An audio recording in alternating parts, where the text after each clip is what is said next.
Good afternoon. I'm Robert Pondiscio of the American Enterprise Institute, an affiliate of the AEI James Q. Wilson program in K-12 education studies. Welcome to today's event. Is it time to take a fresh look at online education? Today, we're going to explore the evolving landscape of online education and assess its potential benefits and its challenges. Virtual schools have become increasingly popular since their emergence in the 1990s, offering courses primarily through the internet. As of the 2021-22 school year, over 500,000 students were enrolled in virtual schools across the United States. While online education offers flexibility, reduced costs, and a wider variety of courses, there remain longstanding concerns about its effectiveness. For example, a recent report highlighted what it characterized as staggering educational inequalities that emerged during the pandemic due to an over-reliance on online learning. That report from UNESCO emphasized the importance of in-person instruction and cautioned against assuming that digital technologies automatically equate to educational equality. We'll talk about those issues today with a two-part format.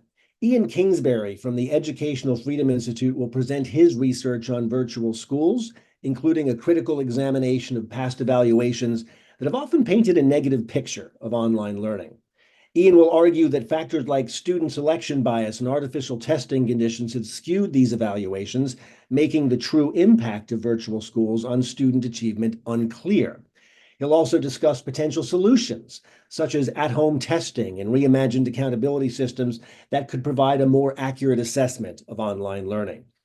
After Ian's presentation, we'll have a panel discussion featuring Amy Johnson. She is the executive director of Arkansas Virtual Academy. She'll provide insights from a practitioner's perspective. And Ben Scafidi, professor at Kennesaw State University and an expert on school choice, who will offer his perspective on the role of virtual schools within the broader educational landscape. Ian, of course, will continue the conversation about the need for a fresh look at online education. And we will welcome your questions as well, which you can submit to Greg Fournier, whose email address is on your event page. It's greg.fournier@aei.org. If you're following us on Twitter, you can also use the hashtag AEI Virtual Ed. And with that, let's turn it over to Ian Kingsbury to get us started. Ian, take it away. Thanks a lot, Robert, for having me. Let me go ahead and share my presentation here. Okay. So just to start with a 10,000-foot view of what it is we're actually talking about here. When I say virtual schools, I mean any entity approved by a state or governing body that offers courses through distance delivery, most commonly the internet. This phenomenon first started appearing in the 1990s, Florida Virtual School, which some listeners might be familiar with, as well as some other lesser-known options, including the Utah eSchool. It has grown a lot since then in terms of enrollment. As of 21-22, the last time that we have a really good look at this, 579,000 students enrolled in full-time virtual schools, and that's in 726 K-12 schools across the nation. Among those enrollments, 58% of them are in virtual charter schools, another 42% in district programs. So when virtual schools were really lifting off the ground back in the 90s and the early 2000s, there was initially a lot of excitement about this. As we see in this piece in Education Next from years ago, this quote, "Education can be freed from the geographic constraints of districts and brick and mortar buildings. Coursework from the most remedial to the most advanced can be made available to everyone. Students can have more interaction with teachers and one another. Parents can readily be included in the education process. Sophisticated data systems can measure and guide performance." And so we have all of these really abstract reasons to think that virtual schools are really going to be a revolution of how education is delivered in the United States. And, perhaps that they're also going to offer really stellar results as measured by academic achievement for the reasons listed here. Reality turns out differently. So in 2015, Credo, which is a research shop based at Stanford University, publishes what is really the first sort of comprehensive evaluation of virtual schools. And you can see the headlines here, but they are profoundly negative. By Credo's estimates, these schools are a disaster for children's learning. And so because this was really sort of the first comprehensive look at full-time online learning, this has really colored perceptions, I would say, of virtual schools since then. And again, that first study that they published was 2015. But it was not the last study. And in fact, Credo updated their results just several months ago, or last year, I suppose, and similar findings in their latest look, where they say compared to 180 days of learning for their brick and mortar traditional public school peers, the learning for an average online charter student advanced only 122 days in reading, and in math, the progress for online charter students was 56 days per year.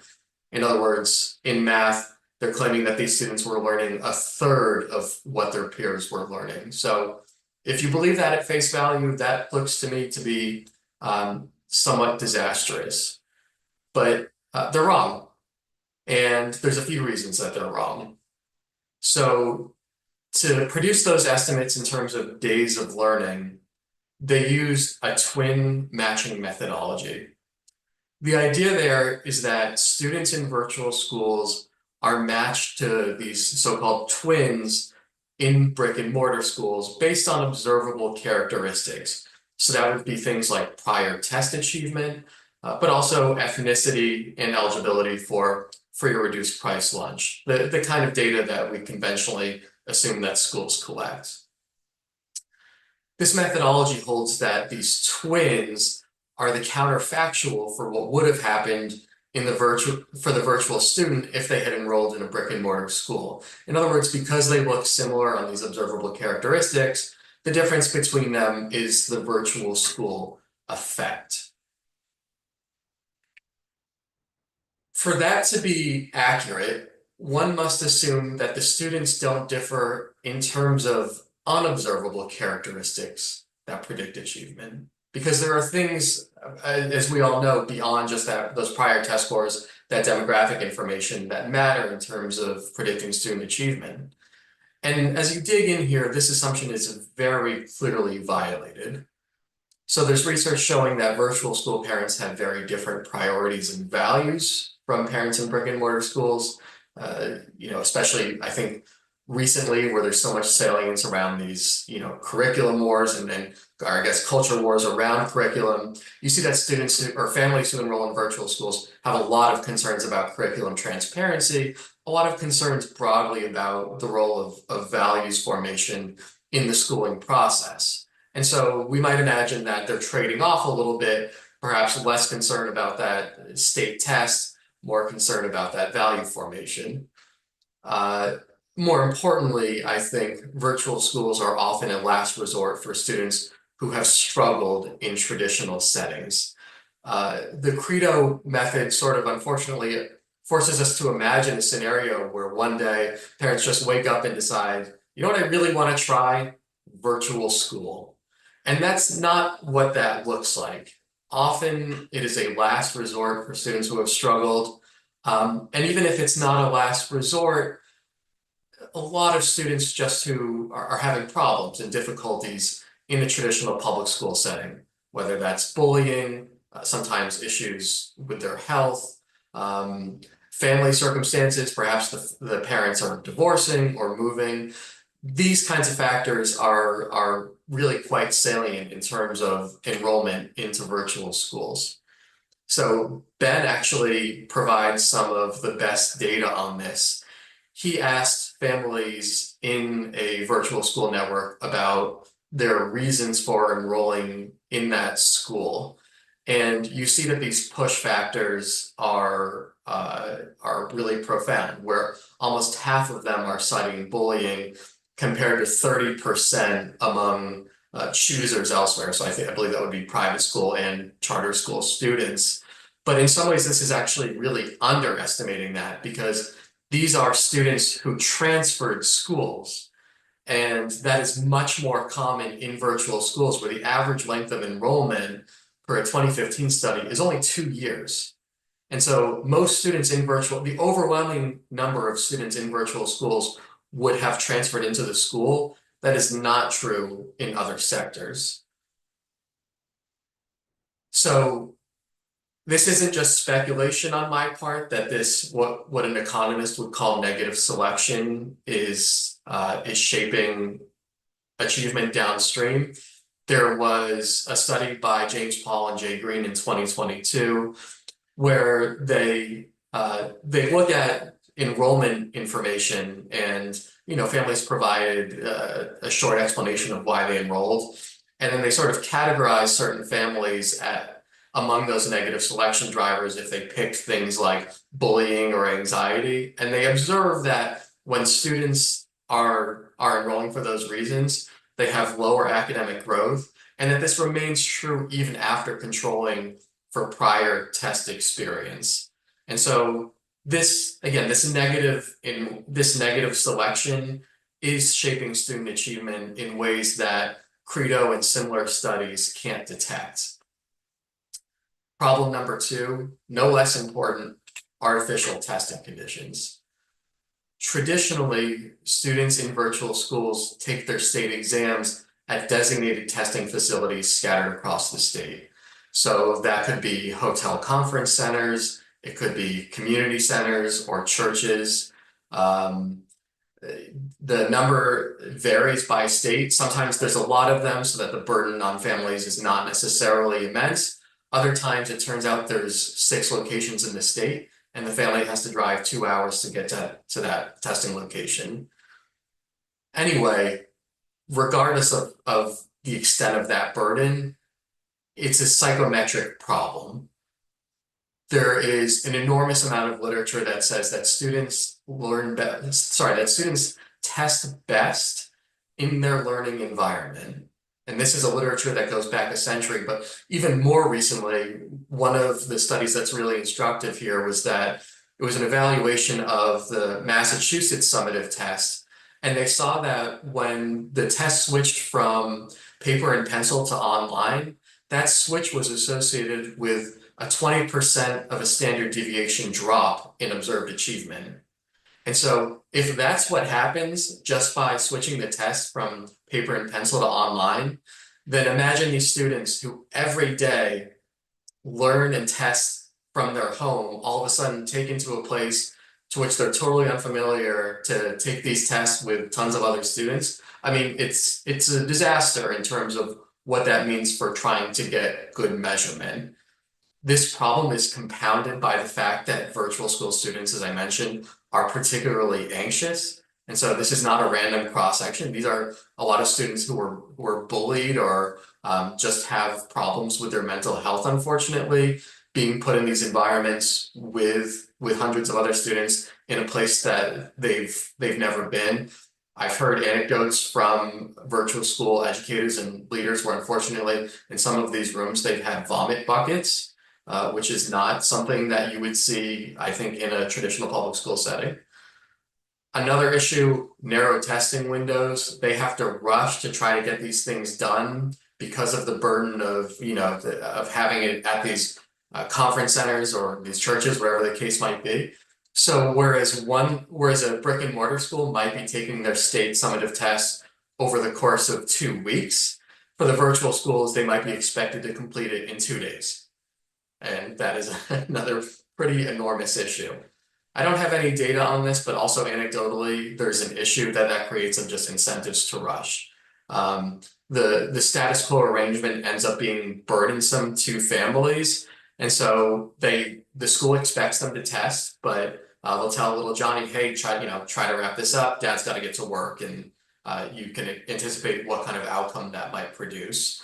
Beyond that, even just schedule disruptions. One of the things about online learning, of course, is that families have some discretion over their scheduling and can learn at their own pace. Some of these students perhaps not accustomed to waking up at 6:30 a.m. and now all of a sudden they do have to do it in order to complete these tests, which could be a problem, especially alongside all those other factors I mentioned. So just to put like a little bit of data on this is some surveys that were conducted by Dennis Beck at the University of Arkansas. This was asking teachers and administrators how students feel about testing at their assigned location, that designated facility. And you see 3/4 of each saying that testing at that location increases their anxiety. So not surprising, but again, confirming that what I'm saying here is not just speculation. So COVID provides a natural experiment. For the first time ever, some virtual school students actually do test from home. These arrangements were made, with concerns about contagion and whatnot. So a few states say, okay, we're going to allow those students to test from home.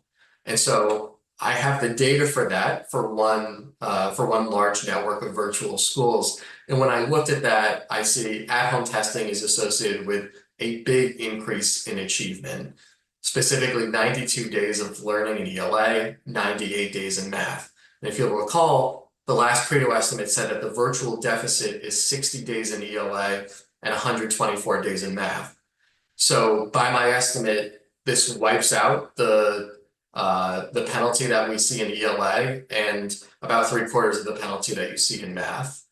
Now, of course, the elephant in the room is I suppose, the possibility that students could be cheating on these tests.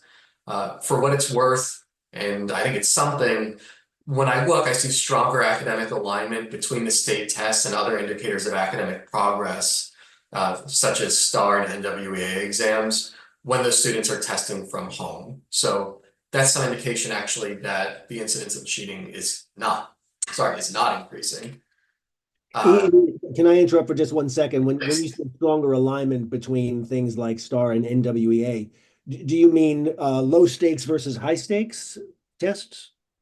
That's right. Yeah. So STAR and NWA have these interim assessments that normally align very strongly with the outcomes on the state summative assessments. Like 90% of the time, if the student's deemed proficient in that one, they're going to end up passing their state exam. The discrepancy in virtual schools is much greater, where a lot of students are passing those NWA and STAR tests and then go on to fail the state exam. And so you see those numbers start, not fully, but start to converge meaningfully when the students test from home. Problem number 3, unreliable data. And this is work from Ben, once again. Credo and other evaluations rely on eligibility for free or reduced price lunch as an indicator for economic disadvantage. And this is really a very important variable, because this is again, that FRL status, that free reduced lunch status, is the proxy measure of economic disadvantage. And we know that a student's personal circumstances are unfortunately much more predictive of their academic outcomes than any sort of school effect. Or about 3/4 of a student's academic achievement, in fact, are explained by home circumstances. And so the ability to observe a student's level of economic advantage or disadvantage is really important. If we believe the research that's been done to date, it would indicate that actually virtual school students are very advantaged. And so you see there that chart on the right from the National Education Policy Center, where they're saying that in 21-22, the national rate for eligibility is 60%, but in virtual schools, it's 25%. That is completely incorrect. Identification for FRL typically relies on parents submitting forms indicating that their student is in fact eligible. In virtual schools, there are no lunches provided. It's done at home. So there are no incentive whatsoever to return those forms. And it seems to be the case that there's schools where a very low proportion of students of families are returning those forms. Available survey data, and again, this was Ben, indicates that virtual students are quite economically disadvantaged compared to their peers. And so again, not only does the information that we have on that to date appear to be wrong, it appears to be a complete inversion of reality, where it's the case, in fact, that these students are far more economically disadvantaged than their peers, not economically advantaged. When you put all of this together, it means that past evaluations of virtual schools look to be significantly and negatively biased. Now, the exact level of that bias is unclear. We can get sort of an inkling of what that at-home testing effect might be and mix that in with other things, but it's guesswork. The reality is we know that the existing evidence is incorrect. We don't know exactly what the effects of virtual schooling are. Another thing I think worth mentioning here is that in addition to Credo, there have been other studies that use that same matching methodology, which would have the same problems that I allude to here. But there's also studies that use what's called a student fixed effect, where the comparison is not a student in a brick and mortar school, but the comparison is actually the student's prior achievement in a brick and mortar school before they transferred. So the student is sort of their own counterfactual. That type of methodology is perhaps a slight improvement over the matching methodology that Credo uses, but it's still problematic. And this gets back to the point that I made that there are not families suddenly waking up one day and deciding, I think we're going to try virtual school. The timing of that decision is not random. Again, and eventually there does need to be data on this, but talk to any virtual school teacher or administrator. What's very clear is that the switch is associated with the student hitting a mental breaking point from the bullying, their parents getting divorced or moving, something else going on in their life. And so the non-randomness of that timing also means that those studies that use that student fixed effect methodology are going to be similarly and negatively biased. So that leads to the natural question, what do we do about this? I think one of the good solutions moving forward has to be at-home testing. And there are a bunch of states now that in the last couple of years actually have adopted this. Arkansas is one of them, for example. From what I understand so far, this seems to be going remarkably well in the states that are doing this. And I think Amy can speak to that if she gets the opportunity, but this is an idea that really probably should have happened with the outset of virtual schooling. It's a little shocking almost that no one flagged this as an issue sooner, because when you really put it all together, all of the issues I identified with that status quo testing arrangement, of course, it's going to be an enormous problem in terms of how that shapes the results. And again, to get back to this question about cheating, there are some states that have been doing this for a year or two now. It seems to be going well, and there have not been concerns with testing fidelity. But there's also a larger sort of philosophical question here about what is the role of these tests in the state that they're dispensed in. And I think the role is supposed to be giving us an understanding of how students in that school are performing. And so, in policy, as always, there's no solution, there's only trade-offs, right? So even if we are a little bit concerned about the opportunities for testing infidelity that could potentially invite, the reality is we should anticipate that at the school level, this is giving us a much, much better understanding of how the school is performing. And so to me, that looks like a worthwhile trade-off, easily worthwhile.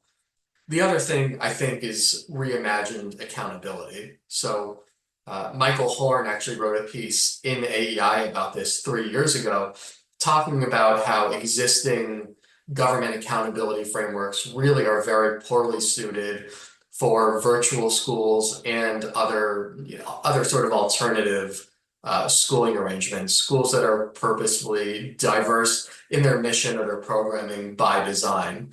The idea that we're going to hold them accountable primarily by the level of achievement among those students is probably not particularly wise. Again, when we're talking about students who are on the brink of dropping out of the traditional public school system or have all of these difficulties in their lives, if they are engaged in schooling and they're making some progress and their mental health is improving, that is a win. And accountability should be reimagined to see it that way. So this doesn't mean, this doesn't mean not having accountability, right? It just means having the right form of accountability.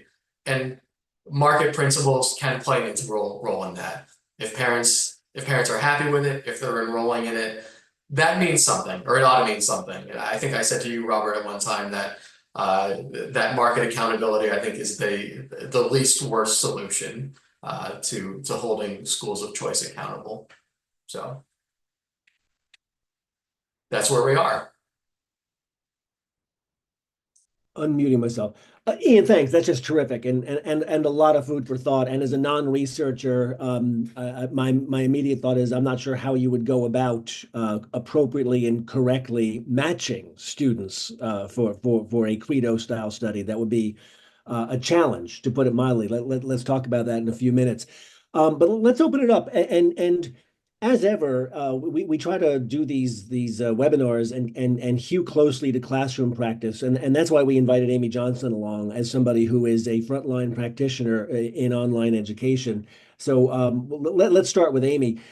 Can you just, again, to kind of level set us, just kind of quickly discuss some of the myths of online education that need to be reevaluated, since the theme of this entire conversation is, hey, should we be taking a second look at online education? For those of us who have never taught online, we've been purely brick and mortar. You've done both. Can you just take a few minutes, just kind of just unpack some of those myths and that people have about online education? Absolutely. So, this is a conversation that I have almost every time someone asks me what I do for a living. So, you could always see the look on their face when I say that I lead a virtual school. So, the pandemic created many myths just in and of itself. And so many people in the country right now feel like they have firsthand knowledge of what virtual education looks like because of their experience within the pandemic. But that's probably one of the biggest myths to bust at this point in time in society, because the virtual education that was sort of born out of this emergency situation in the country is not indicative of a true virtual learning environment at all. Many of the virtual solutions that cropped up quickly and understandably so were a sort of a brick and mortar model crammed into a Zoom screen. And that's not truly the design of virtual education. And I'm fortunate enough to be a part of a school that began back in 2003. And so they've been at this a while. And you'd be surprised how many people I meet that say, oh, well, Arkansas Virtual Academy must be a result of the pandemic. And I say, well, no, actually, it's not. So I think that in of itself, helping people understand that what they sort of on a surface level understand about virtual education really isn't the breadth of what virtual education has to offer. I also think there's a huge myth that students just log into a screen and they sit there all day long and they're just interacting very flatly with some print on the page and some automated assessments. I don't think that it's commonly known how much live instruction happens in a virtual education, how much assessment and checking on student understanding, how much reteaching, how much intervention. So many of the pieces that happen in a typical brick and mortar school also happen in a virtual environment. So I think there's a lot of misnomers that people sort of have this Jetsons theory of what virtual education looks like. That there's not really a lot of human contact or relationship building. I think they envision sort of the Rosie, floating around and taking care of all the students' needs. But it really is a school culture that is bound by strong relationships and strong understanding of the students that come to us. Ian mentioned many of the motivations for students to come to us, and they're complicated. And a virtual school can't successfully or with any longevity meet the needs of students if they're not recognizing those, putting relationships in place to help students with those. So it's a much warmer, more interactive environment than what most people realize. Great, thank you. And for viewers who are under the age of 30, you can Google Google. and Rosie. I fear that and maybe it's on Cartoon Network. I have no idea.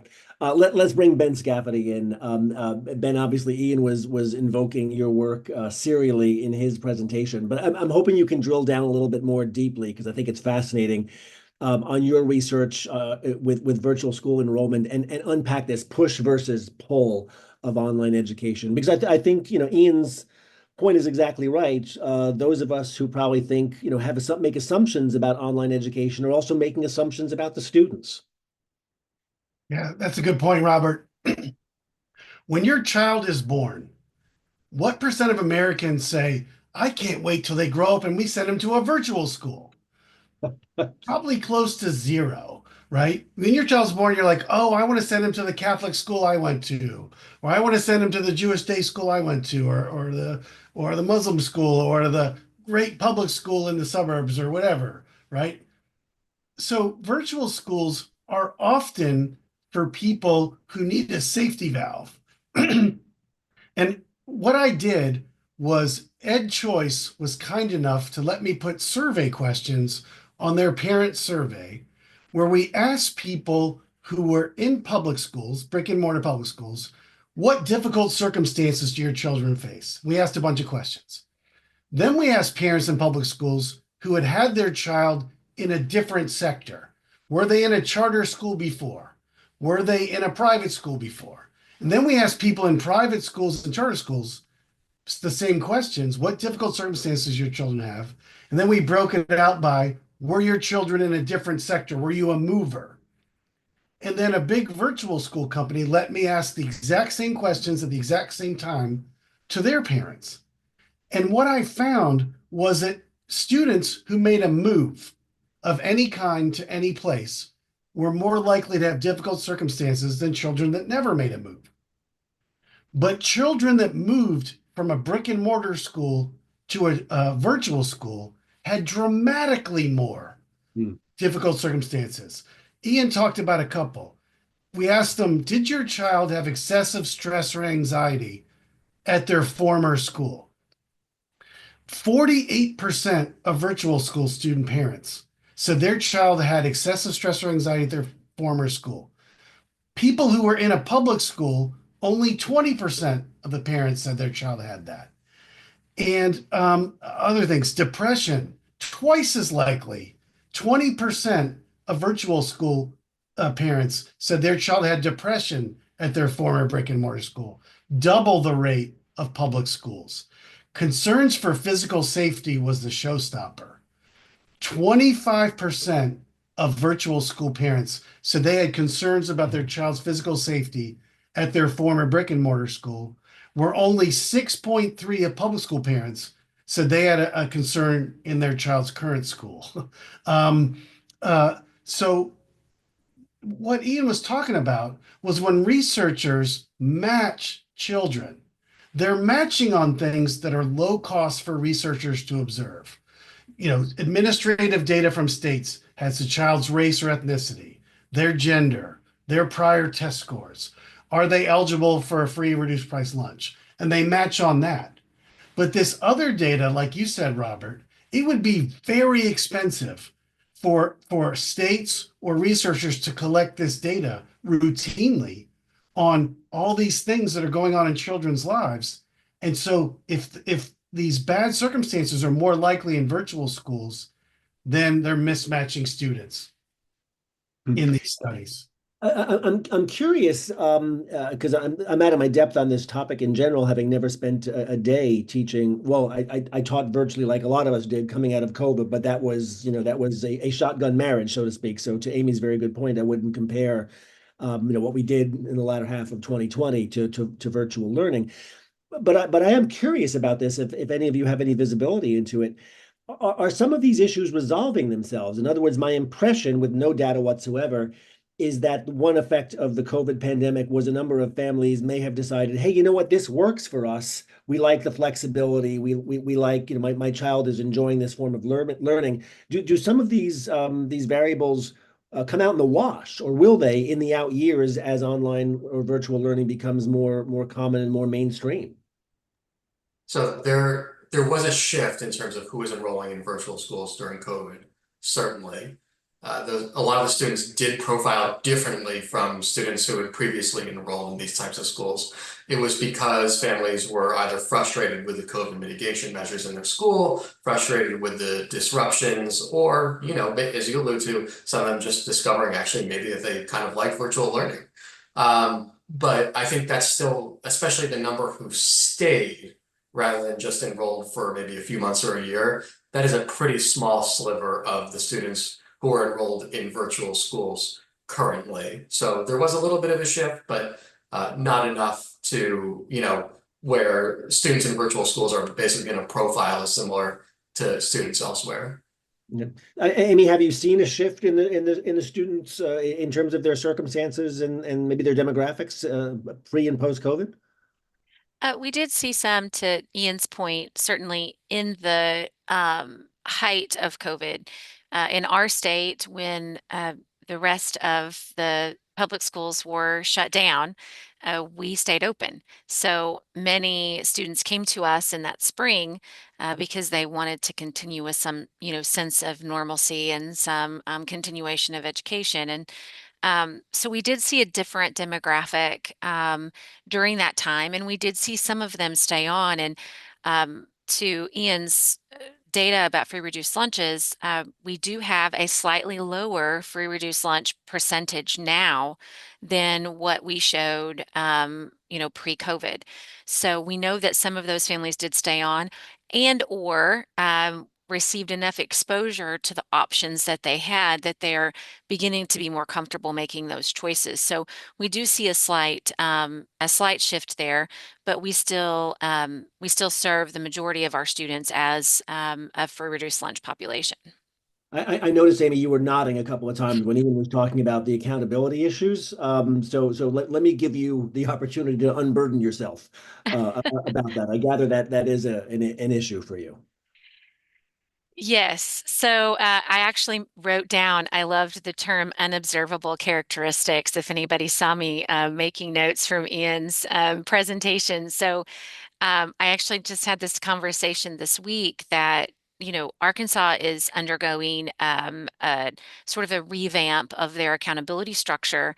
And for the K-8 students, the entire grade card moving forward will be based on the outcome of the summative assessment. There are no other factors in the accountability structure except for how those students do on that moment in time assessment.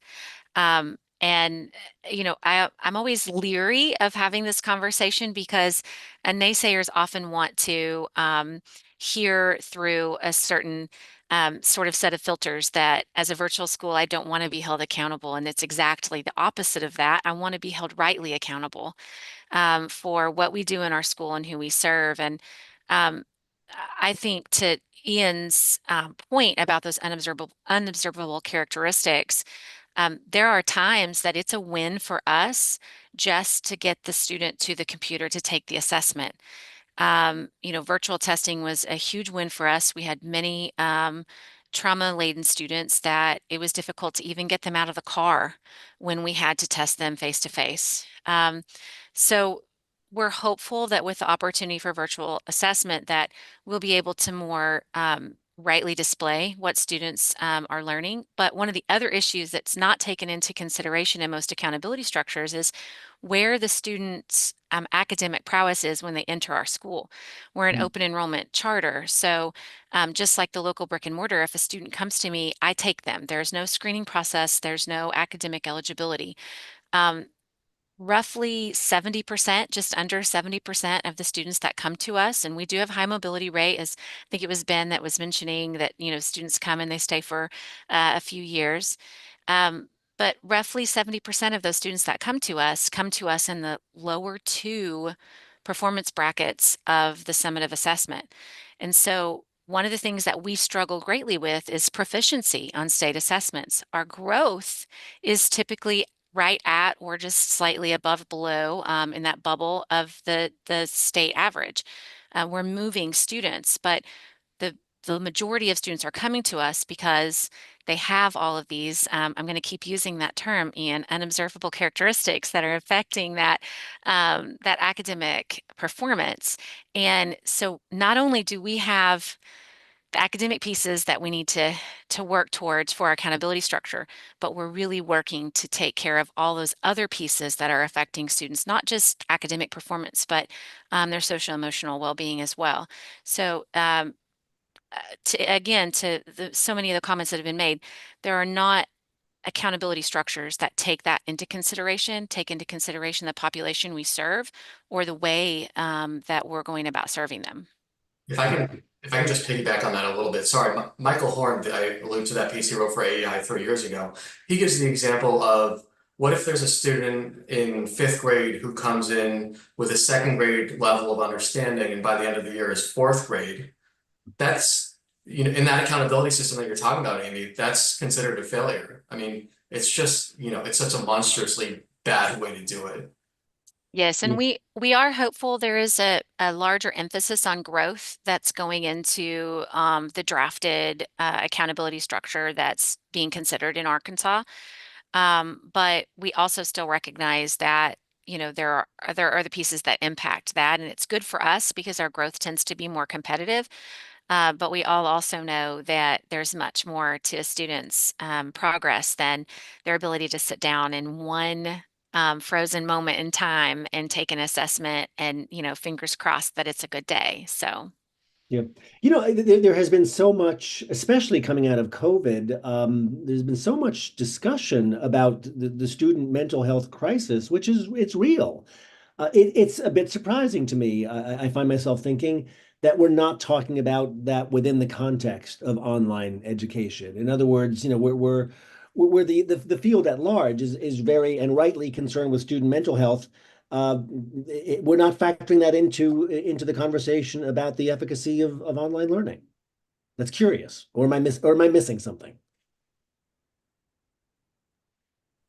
Not from my perspective. I don't think you're missing anything. And I think that it's, What does SEL look like in an online in a virtual school? yeah, that's a great question. So we do provide many opportunities for our students to sort of grapple with those social emotional concepts. Obviously, we have a full slate of counselors. We do a lot of work with the Cook Center, which is a great resource. They have tons of free resources for parents, but we also do some work with them for some training for our students and for our parents.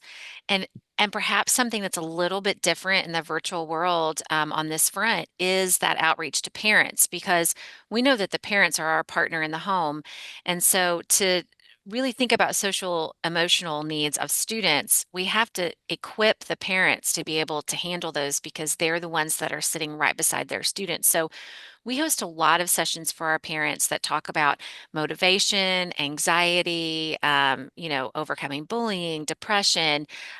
We host sessions with the Cook Center on how to handle social media use in the home. Like, what's the effect of that on your student, and how is that affecting even how they perceive themselves, let alone the world around them.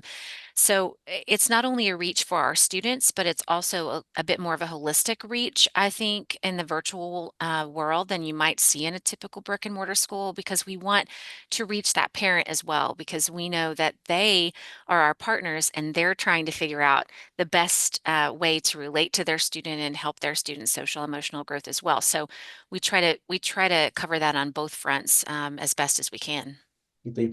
Scafidi, since you're a longtime observer, obviously, I mean, the theme of this conversation is the second look at online education. So, I mean, take us back a couple years. Did online education in virtual schools is that if they're in bad odor, is it purely because of this perception that they are, or not the perception? Is it because they're serving a hard to teach population? Is it something else? Is it because some of them are for profit? How did we get to this place? I think the main issue among education policy researchers and education policy makers is the several studies that improperly match students and compare test score gains. They're like what Ian was saying earlier. They're matching low income virtual school students to high income brick and mortar students because they're not capturing the free and reduced price lunch right. They're matching kids who have social emotional problems to kids who don't. And those both disadvantage virtual schools. Then you've got the testing environment issue. And so, based on those flawed studies, if you polled education policy researchers, say 2 years ago, and for 5 years before that, 99% of them would say we should close all virtual schools down tomorrow. Amy should quit her job tonight and go be a principal at a brick and mortar school and whatever. But I'm an economist. You got to ask yourself, are the parents of 500,000 students all wrong, right? Are they all making a bad choice, right? I mean, maybe the Pondiscios are making a bad choice for their child, or the Scafidis are making a bad choice for our child. But are all those people making a bad choice? Probably not, right? And so I think researchers need to be more humble. And I think that's changing. I do think that's changing. I think they've seen the research Ian talked about, research I've done, and research other people have done. In my experience, when they see it, they go, hadn't thought about that. And so I do think it's changing. Good. We're going to go to audience questions shortly, but this is a good time before we do that for me to remind viewers that if you want to ask questions of our guest, you can send them to greg.fournier@aei.org. His email address is on the event page, or you can, if you're on Twitter, use the hashtag AEI Virtual Ed. We'll go to your questions in just a few minutes. Ben, I wanted to get your take on the question that I asked earlier about assuming that online education, that the uptake becomes more mainstream with folks who may be making an active choice, not because of a bad experience in a traditional school, but simply because it works better for their family for any number of reasons.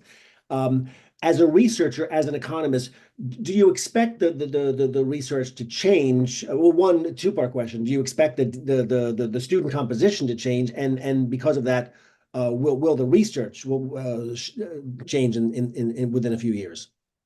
Yes, to the extent that more students without these difficult circumstances are enrolling in virtual schools, then yeah, the results will converge between virtual schools and brick and mortar. But I'm skeptical that effect is going to be big anytime soon, because when I did these surveys, the virtual parents, so many of them listed all these, because I asked about 10, 11 different possible difficult circumstances. I think it was like 2 or 3% of virtual parents said their child had 0 of these circumstances, right? Whereas the public schools, it was dramatically higher in brick and mortar schools. And so, yeah, I think there's going to be some convergence, but it would have to be this massive influx of students like you're talking about into virtual education. And I don't know that it's going to be that large. Okay. I just think we got to do the studies better. We got to spend the money and poll the parents and do the matching more accurately. Terrific. Ian, when you were presenting, I will confess I was kind of viewing some of it, surprisingly, through my lens as somebody who's only taught economically disadvantaged urban kids in New York City for several years. So I was surprised by your, if I'm remembering correctly, your chart that showed that that online students, virtual students, were more likely to be economically disadvantaged. Because one of the things I wanted to ask about you, but the premise of the question now changes. I think the assumption, if we're talking about myths, one of those myths or assumptions might be, look, you know, the average parent of a virtual student is probably fairly well off. They've got the technology, et cetera. What about the kids I used to teach? But what your presentation is implying is that no, I've got that wrong. Correct. I mean, I think in this day and age, the reality is the barriers to entry are trivial. You know, most people do have access to high-speed internet. I think that it's often the case that if the child can't afford their own laptop, they're provided a laptop. Is that right, Amy? Yes, our school does provide laptops, printer, and even in some situations, hotspots based on financial need to ensure that they have the access that they need. So again, I think these barriers are very small. Most people have the economic means to do this. And the reality is that these students are just disadvantaged along a host of dimensions. we didn't even get to this, but one of the questions that Ben asked of these families was about family structure. And actually, it turned out that in the virtual schools, there is a much higher proportion of students in single parent households as well. And so it's disadvantage along every dimension you can possibly imagine, right? It's economic, it's family structure, it's the student's personal circumstances. And I think it's, it's unfortunate that the ed policy community generally hasn't really grappled with this fact. I think you're right that we often don't think of these schools in these terms, but this is, this is hopefully part of the paradigm shift that is happening and needs to happen to come to a clearer understanding of how these schools are performing. Yeah. My AEI colleague Ian Rowe for years has banged on the drum about on NAEP scores. We should find a way to match them for family composition. Well, I guess you could extend that argument to virtual schools. I mean, at the risk of belaboring the point that's been made several times today, you do have to look at the reasons why students and families are choosing these schools. Speaking of my AEI colleagues, I'm halfway through Christine Rosen's terrific book, The Extinction of Experience, and I can also imagine if John Haidt, the social psychologist, were part of this conversation, he would say, hey, wait a minute, kids are already spending too much time on screens as it is. Do we really want to be encouraging them to spend, for all of these other reasons notwithstanding, is it really a good idea for kids to take one of the formative experiences of their life and their education? Do we really want them to be spending more time on screens, not less? I'll ask anybody who wants to tackle that one. The gentlemen are being quiet. I'm They afraid are, that aren't means they? they're tossing to me. I think that's what that Um, means. I do think that that's a concern. And I think that anyone that says it's not a concern is probably not, living in some sort of sense of reality. And so one of the things that, I mentioned earlier that um, the emergency virtual education was taking a typical school day and cramming it into a Zoom room. And I think that that's another myth that happens surrounding virtual education. We don't have students sitting in front of a computer with the teacher on the screen from 8 o'clock in the morning until 3 o'clock in the afternoon. So, their experiences with the curriculum, their experiences with their instructors are very blocked time periods. There's time in between those times. We do encourage students, get up, get out. Now we know that on their break, they may go hit the Xbox, but we tell them, like, you need to get away from the screen. But they also have physical curriculum and lab materials and things that they interact with that are part of the curriculum and part of the process that are away from the screen. And then, I can't speak for all virtual schools, but I can tell you that at ARVA, we're very adamant about socialization and connection with their peers. And so we provide multiple opportunities for students to have those interactions and to learn social skills and to be interactive with their peers.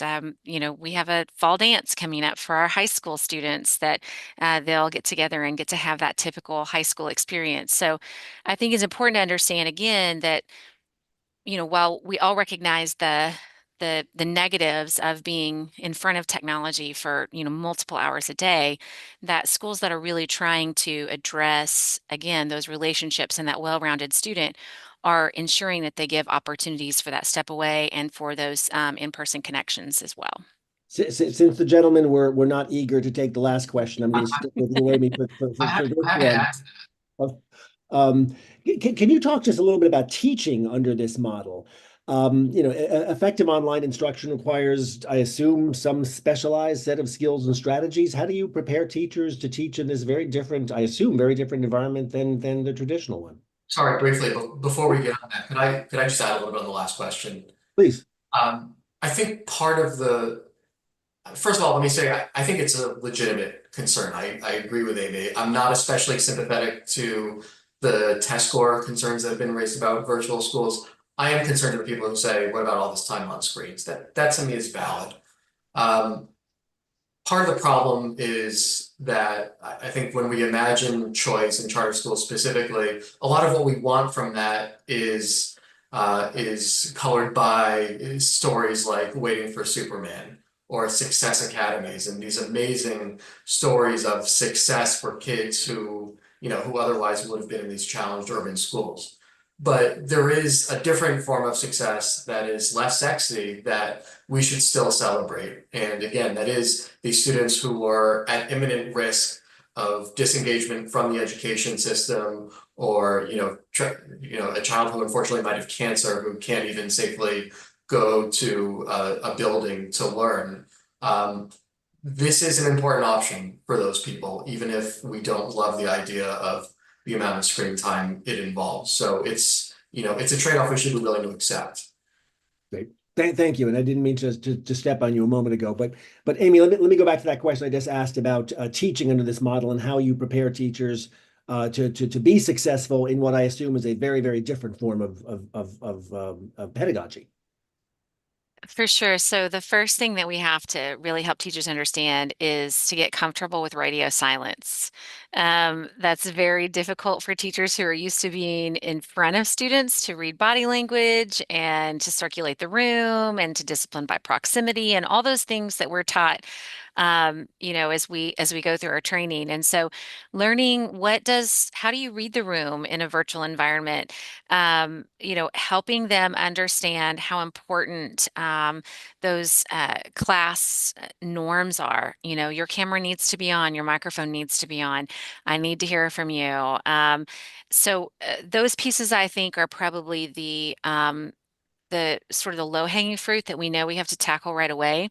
There's also a really interesting thing, just anecdotally, that we have found, and there's probably some research on this out here somewhere. So maybe we need to turn Ian and Ben that direction. But um, there's something that happens with teachers that when the curriculum sort of automatically paces itself and loads itself up into a platform, that they tend to sort of follow it instead of how in a regular classroom they would take the the course, requirements and the materials, and they would figure out what order they wanted to teach and how they want to pattern that course. And it certainly probably wouldn't be from page 1 of the textbook to page 725.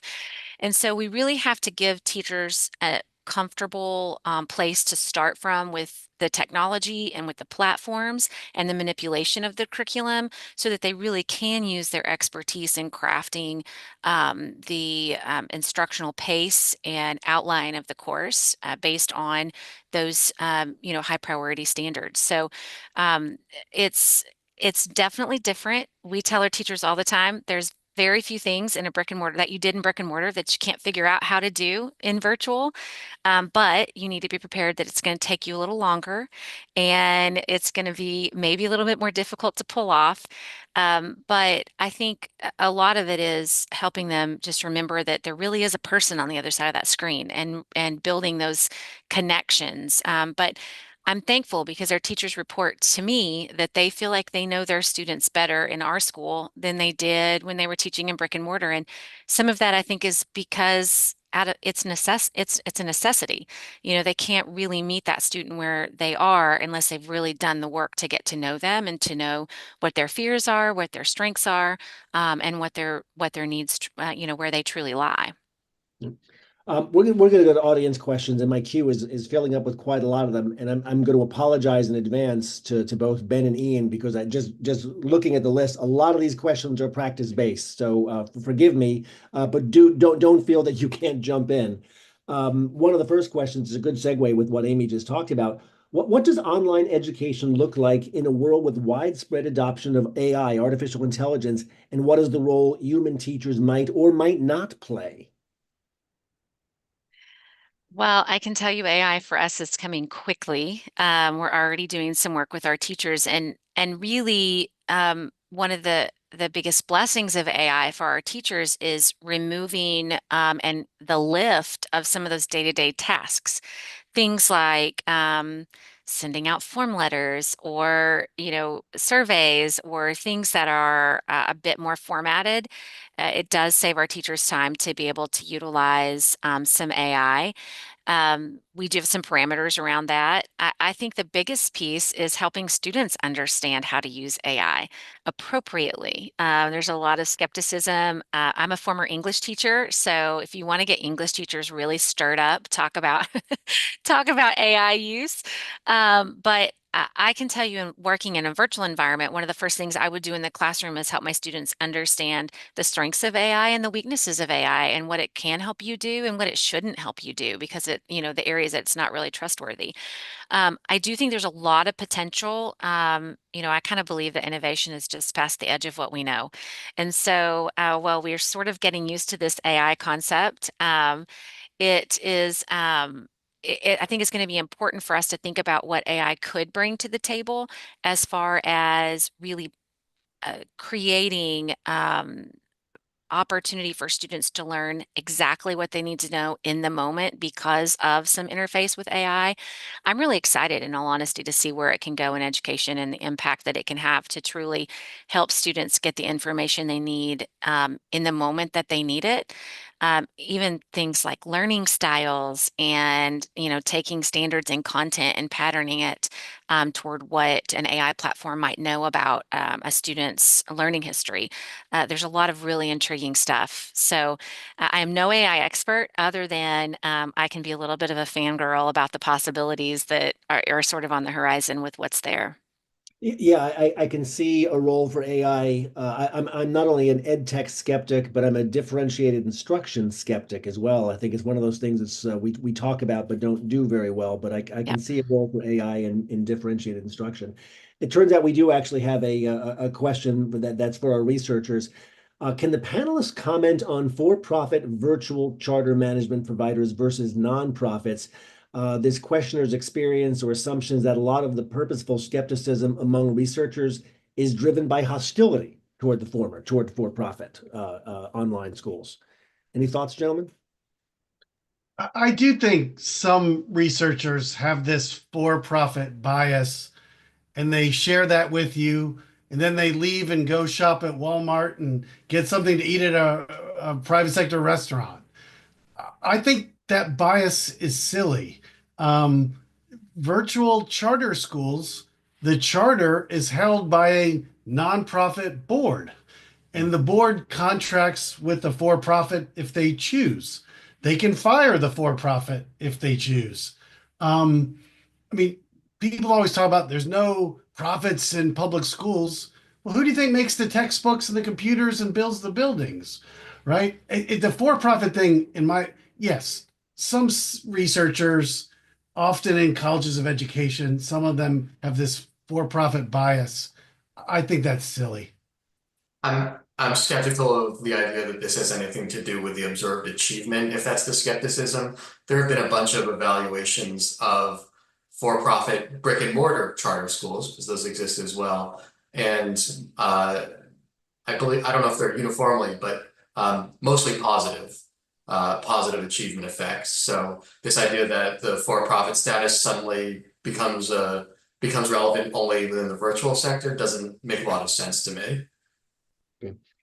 Next question. How can online, we alluded to this one briefly, but let's drill down on it. How can online education opportunities be brought to the homes of students who lack the necessary resources to partake in such programs? Is it the responsibility of schools, districts, the state, et cetera? Amy, you had alluded before to providing technology for students who need it. But let's tackle this from a policymaker perspective. As online education becomes a larger part of the educational ecosystem, what's the role for policymakers in all this? I used to work at our state capitol here in Georgia on education policy. I would be in favor of giving small stipends to families to buy technology, um, for families that couldn't afford it, so that they could have as Amy was saying, a laptop, a printer, internet connection. It wouldn't cost much money. And again, in this day and age, as Ian said, not that many families lack these things in 2024. It might have been different in 2015. I guess maybe if I can ask the same question in a slightly different way, Ben, what's the policy environment for online education? In other words, if the premise of our discussion today is, hey, this entire sector is a little bit under a cloud and maybe it shouldn't be, does that translate into a hostile policy environment for online? There was for several years, again, shortly after these empirical studies came out, that I agree with Ian, they were very flawed, that said virtual schools providing a terrible education. There was a fragile time, I think, in the policy environment for virtual schools.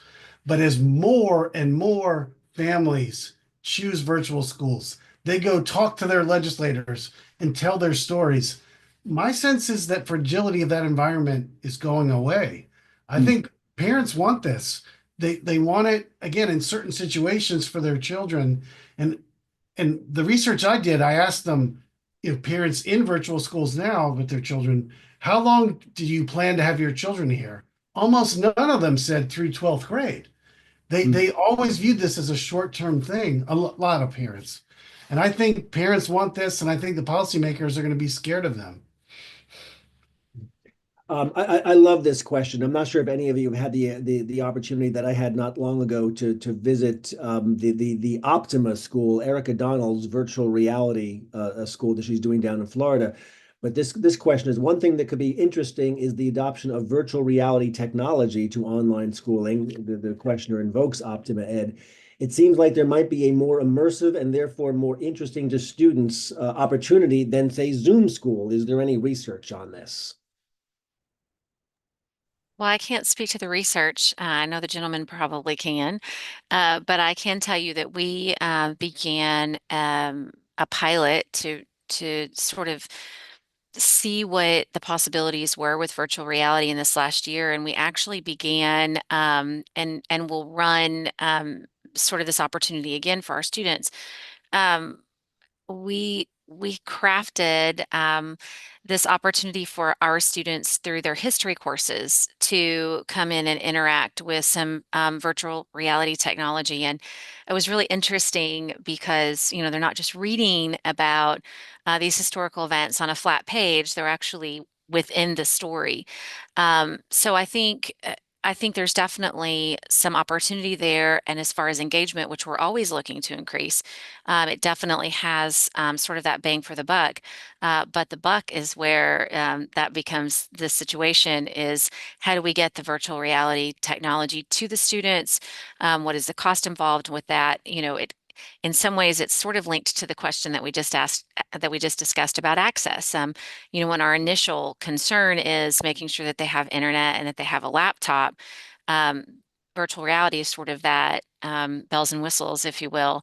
I'm not saying that it's certainly not valid and that it's not on the horizon, especially as it becomes more available and those price points begin to drop because of the commonality of the equipment.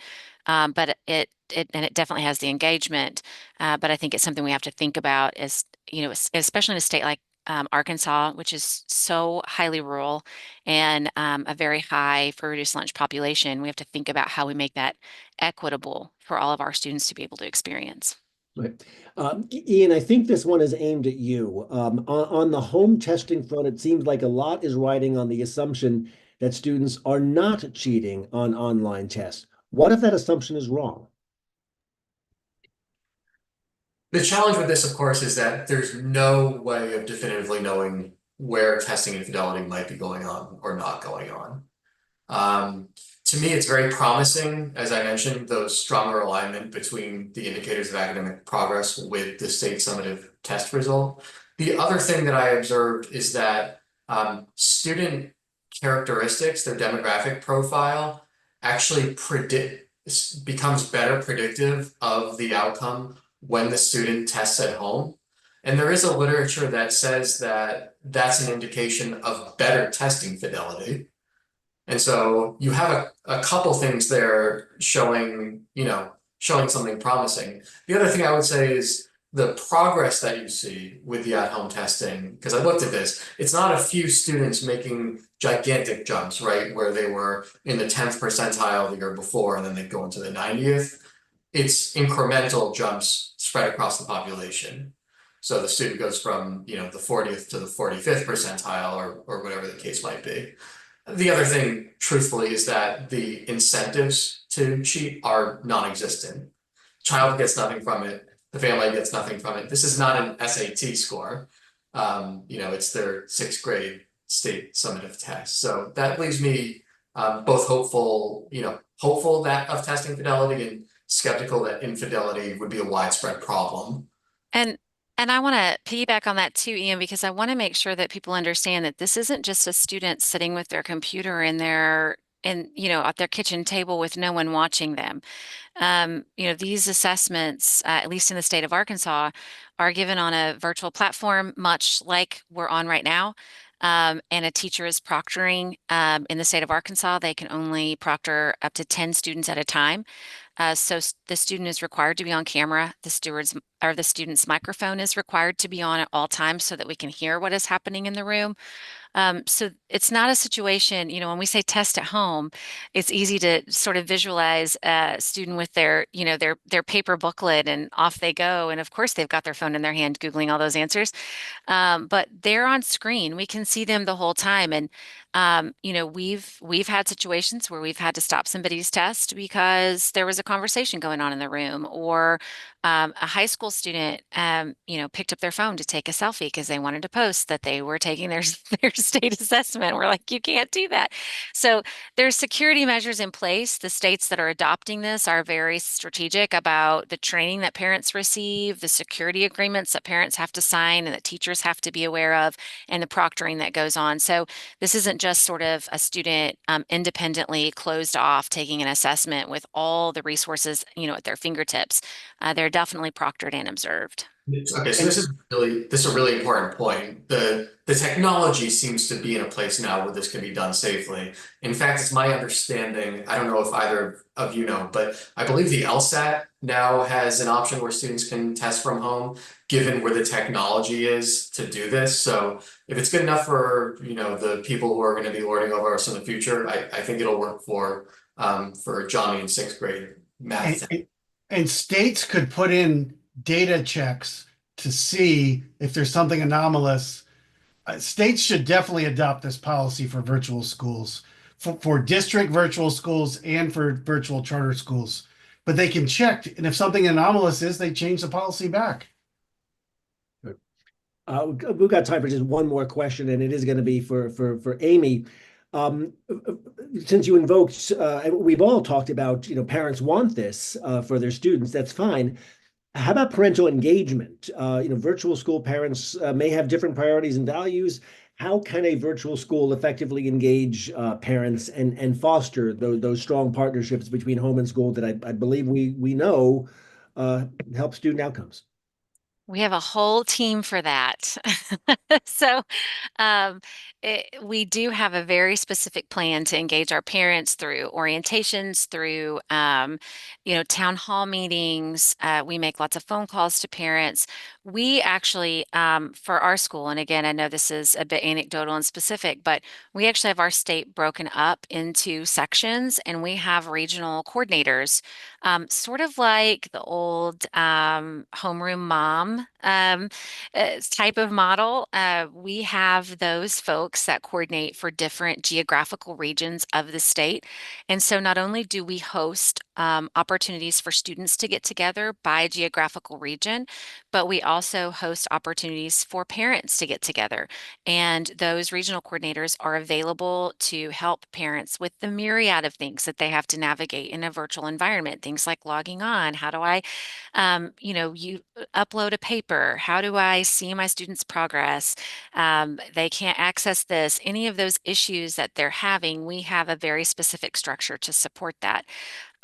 So parent engagement is huge, and that student, self-motivation, the tech savvy sort of level of a home is also key to a student's success. We actually run a program, a flex program, where we have very highly engaged parents, highly engaged students that are making lots of growth, and they're very independent in their experience virtually, as long as their academics prove that they can continue to have that opportunity. So we really have a lot of different stages of parents that come to us that, we have a lot of, we mentioned single parent homes, we have a lot of grandparents. And so they definitely need the help of our community coordinators, because many of them did not grow up with that technology and that ease of access. So virtual schools, by just sheer need, have to have a structure of engaging the parent, bringing the parent along. Our elementary teams even have homeroom sessions for parents, how to set up a classroom so that your student has a space, how to help them stay organized. So we do a lot of parent training actually alongside all of our instruction for students and supporting them as well. Thank you. Well, we're going to have to leave it there, but boy, this has just been such a terrific conversation. My favorite conversations in this field are those that get you to challenge your preconceived notions, and this was a shining example of that. So thank you, Amy Johnson, Ian Kingsbury, and Ben Scafidi. Thanks to our audience, and we'll see you next time.